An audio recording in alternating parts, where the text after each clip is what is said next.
Greetings, it's Dr. Brenda, sociologist, financial coach, full-time RVer, traveling the country with my 3 cats, founder of Gutsy Women Finances Community. Hope you are having a splendid day. Hey, please subscribe below and hit that notification, hit that bell to be notified of new videos. If you already subscribed, thank you so much. It's good to be back here with you. All right, I'm pissed off, okay? I am not a happy camper. So here's the situation. I make reservations well in advance, and that is very often the only time you're going to be able to get into a lot of the state and national parks. Is you've got to be on the computer at exactly that second when reservations open for your time frame. So that's generally what I do. I get the best sites and haven't had any real issues up until now. So I'm currently in Ohio, and I skipped the last segment of my route because the price of gasoline. I have been, last time I filled up my RV tank, just under a quarter of a tank, it was $230. So I was in Wisconsin visiting family. My plan was to go up to Straight State Park, up in the upper peninsula of Michigan, and then come on back down into Indiana and into Ohio. And looking at the gas prices, it's like, you know what? It's going to be, getting up there from where I was going to be an 8-hour trip. Then I was going to end up going all the way back down that same 8+ hours. And looking at the price of gas, it's like, you know, that's probably at least $500-600 or more worth of gasoline just to go up to Straight State Park for 6 nights and then to come back down. So 10 days out, I canceled the reservation. It's like, I'm not going to go into, I'm going to extend my stay in Wisconsin, which I'm glad I did, and I'm going to skip Michigan altogether. So here's the problem. Excuse me, Dolly, I'd like to get my piece of paper out. Dolly's hanging out here by me. I'm going to get in on some action. So anyway, it cost me dearly to cancel that reservation. Here, come on. There's my Dolly. This is my Dolly. Dolly's doing pretty good. Dolly loves being outside. So, I was initially charged, it was $234 for a 6-night stay. That's $39 a night. So I booked that in January. Michigan has a 5-month window. 5-month window. So I booked it January 7th to start, I think, June or whatever it was in June. So yeah, I booked it in advance, 5 months in advance. And I was also charged $10 of reservation fee. That's typical. So, charged $234 for camping. How much of that money do you think was returned to me? How much was credited to my credit card? 10 days notice. 10 days notice in advance. Okay, I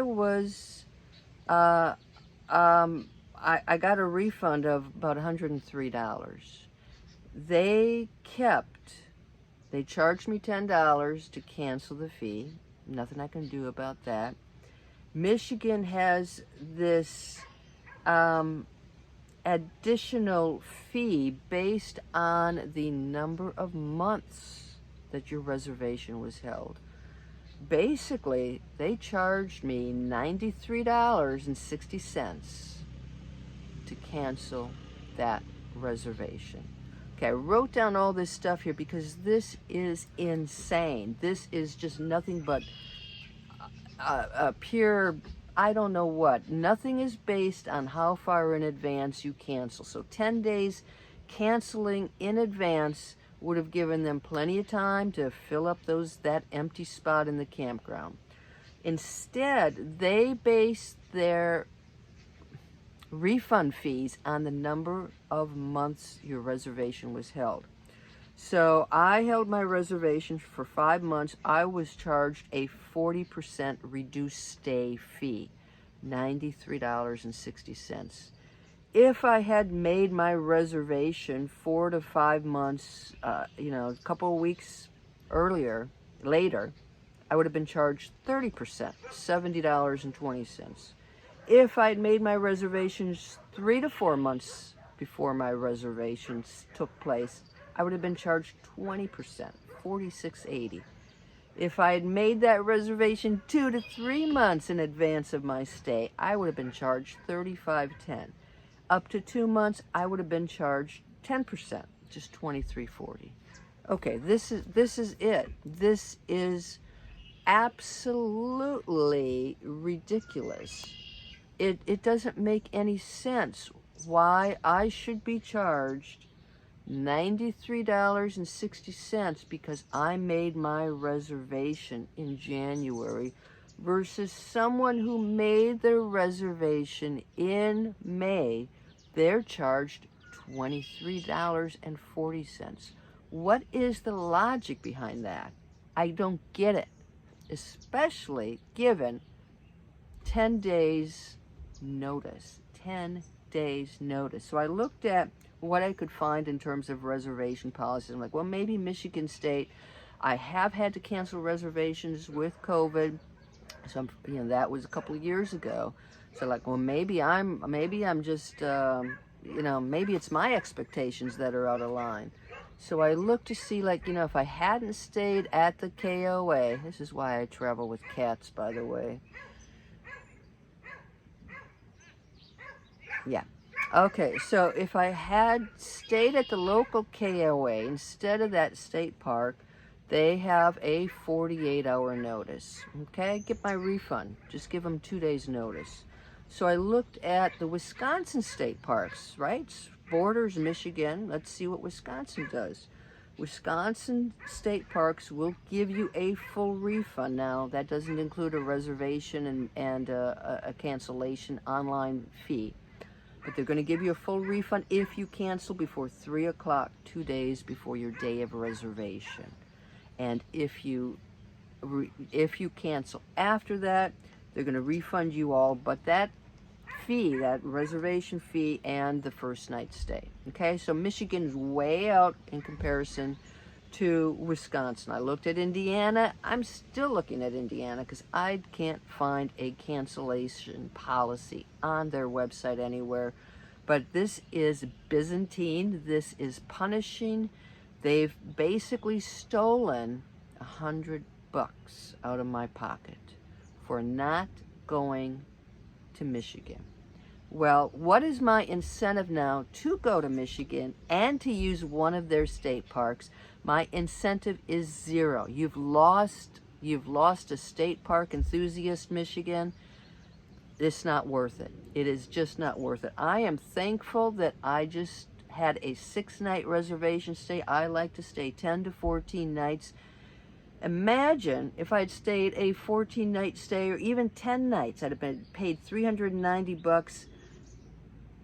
I'd have lost hundreds of dollars if I'd stayed the 14 nights. Hundreds of dollars for not being able to get up to northern Michigan. Now, is it worth it? Yeah, because the gas price, spending the additional $500 to $600, plus adding a night stay here. I spent a night at a Bass Pro outlet, so that cut off. That was basically a free night. So it was worth it in the long run because I saved money on the gas prices. Is it worth it to Michigan State to continue to have this type of cancellation fee schedule? It doesn't make sense to punish people for making a reservation that far in advance. It's part of what you have to do now. As an RVer, you gotta make your reservation the first chance you get, and they're taking all of your money at once. So Michigan State, I am so pissed off with you. and get your act together. This is so out of line with what other states are doing. It is out of line with what campgrounds are doing. It doesn't make any sense. I gave you a 10-day notice. At most, I should have been able to give you a 48-day notice, 48-hour notice, and get a full refund. So, big thumbs down to Michigan state parks. I won't be using your state parks. All right, so this is, you can't, as an RVer, we can't possibly go in and look at all the fine detail about our cancellation policies. If you're like me, you gotta get that reservation. And this is, again, it is so rare for me to cancel, but it doesn't seem to matter if you're canceling for health reasons, financial reasons. None of that matters to Michigan State. They're just out to raid your pocketbook. So, not much I can do about it other than make this video, complain, and warn you about Michigan State parks. And as the gas prices are piling up, some of those outlier states where you really have to travel north or you got to travel deep south, and they're kind of sticking out there, it's not going to be worth it. So, hey, do what you can do, but watch out for Michigan State parks. Hope you're having a better day than I am, and happy camping. Hoping to see you out there on the trails. You guys take care, and don't forget to subscribe. Bye-bye.